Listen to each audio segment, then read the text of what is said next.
the smoke at? What is happening? Do I need to go get a gas mask or some shit? I'm confused. Why is it 4 people on my block? I see no smoke. Paranoia. Yo, what is up, YouTube and the interweb? Volvo freaks and the occasional purist that accidentally stumbled in here. Come on in now. I'm gonna show you what I'm doing.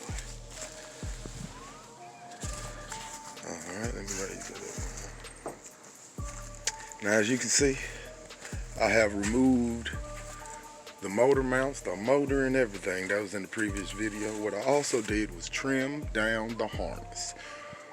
The center harness on a 900 series, or 950 or whatever, 940, excuse me. Anyway, those wiring harnesses are different than 240s.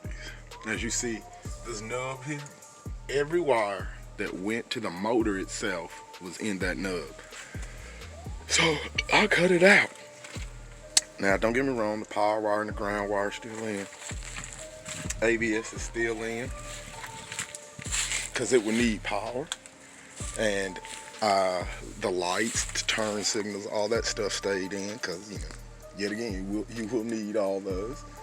So yeah, let me show you what this is. All the stuff I took out right here.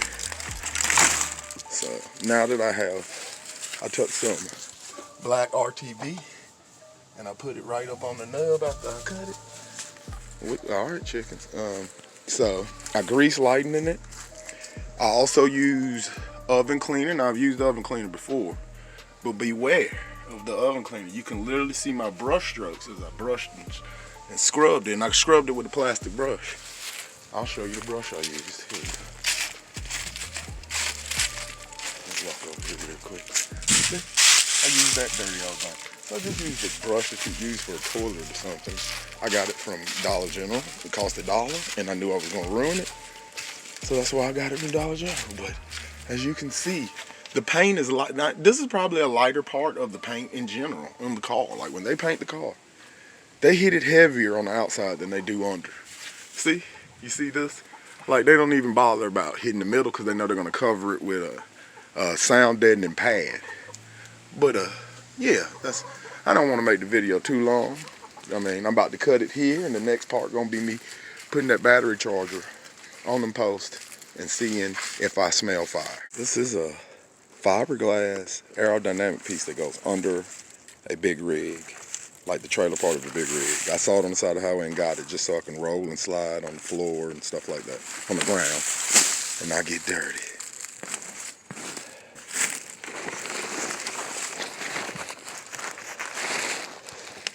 So let's see. I don't even think I tied it. I think it just wrapped the daylight. Yeah, I did. Just wrapped it a lot. I'm just getting past this corner. We can go on in here. Okay. First test. Let's just turn this on. See what happens. It's kind of breezy. I don't smell nothing. Maybe my charger too dead to even be a trying point. No, well, I hear the dinging.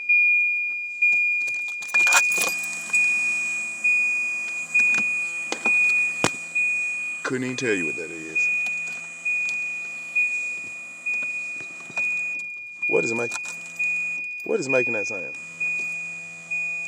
I don't even know what it is. Woo! That did not go good. I'll tell you that. That did not go good. Woo! I don't know what that sound is, but I gotta figure it out. All right, part 2. Let's try this again. I took out this relay. I'm about to go look at the relay diagram, figure out what this one exactly is for. It's the one on the back row. But it was humming. You heard it humming. But now, we're good. I don't even got no ABS light.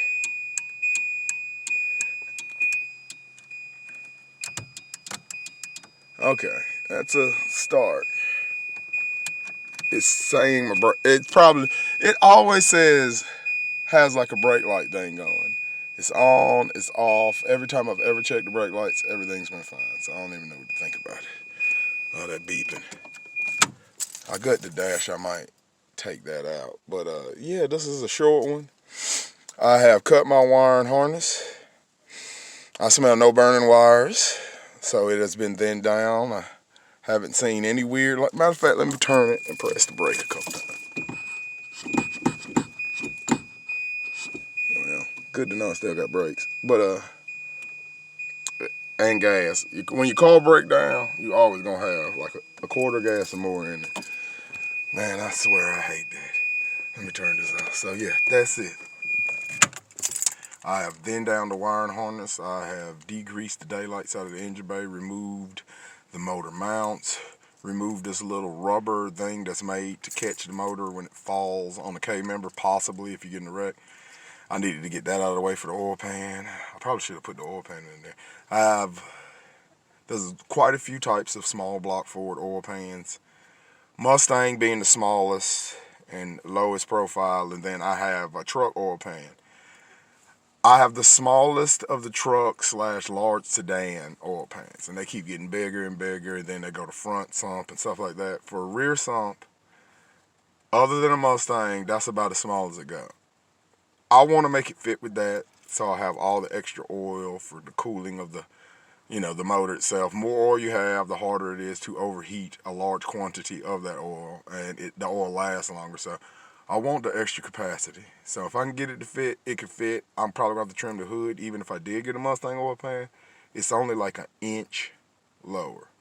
So I'm going to see if I can make this work with the oil pan I got. And we're going to see. I've already hammered the firewall quite a bit. I can do a little more, but I did a ton. I did. I wore myself out just beating on that firewall because I heard a lot of people say it has to happen. What did I say? Cut the harness, RTV the ends.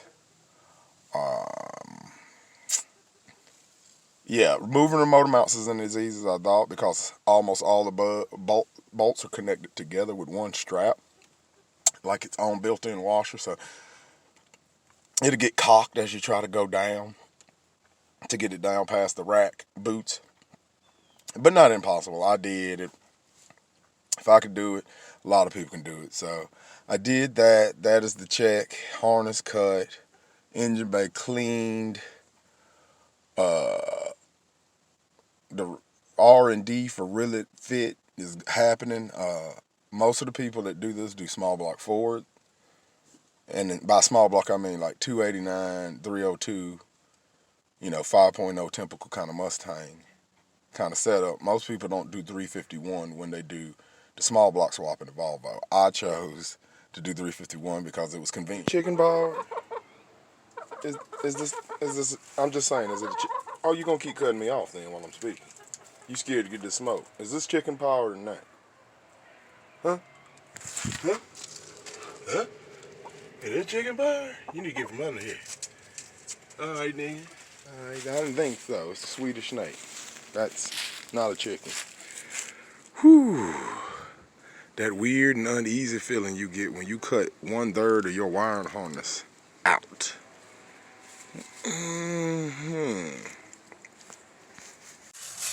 Yep, that all on that table was all once part of this. This is the center harness. All the plugs that go to the motor come out that center part. I ain't got ABS lights. I don't have SRS lights. I do have that bulb failure, but it's been doing that since I owned it. Off and on. So, yep, there you go, baby. There you go. Right, man. Well, with a little research, I found out what this is. This is the relay for the fuel pump. Now, buzzing, fuel pump relays is usually something weird with the wire or the ground. But man, that's okay, because I don't need that relay where we going. I had already planned on putting my own relay close to the back. There's a amp power wire running to the back. So battery relocation and all that. I'm going to do the same thing to this fuel system that I did to that car. If you want to see what I'm talking about, just go check out that video. But I'm not going to use a fuel relay. I'll probably just use a switch in my own like heavy duty fan relay made for a Volvo. I don't have one in here now. I took it out, but yeah, that's what I'm going to do. So problem solved. Everything's, let me turn this battery off. Still no burning. So whatever issue is making it ground weird, because you heard it, it's straight buzzing. Whatever that is, I'm not worried about that, because all that's going to be bypassed. The fuel is going to be bypassed.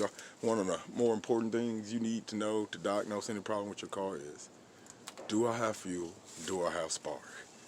And simplifying that definitely helps you. And in the case of this being a little bit race car-ish, even though I'm going to tow stuff with it, and, I mean, I'm going to do burnouts, but I digress. I am still going to just put a relay in the back and make a little ground wire that grounds to the body, and it's nice and short, so I get that humming power like I got in the tan car. So yeah, there it is. Lighting it, venting of the wiring harness worked out. So it didn't take me long. I literally went back in the house, looked it up, saw what people's problem was, saw how to fix it. I'm not going to fix it because, like I said, I'm going to redo that whole thing. The fuel system's going to be redone. I'm going to put a Hellcat pump in here and call it a day. I think I have a Mustang GT fuel pump, Cobra, something like that. I told him, let me get a Mustang's fuel pump for whichever one got boost. So I think I probably have enough fuel, so I'm going to start with that pump. But the relay thing is going to happen right away. So there you go. One mission complete. I'm out.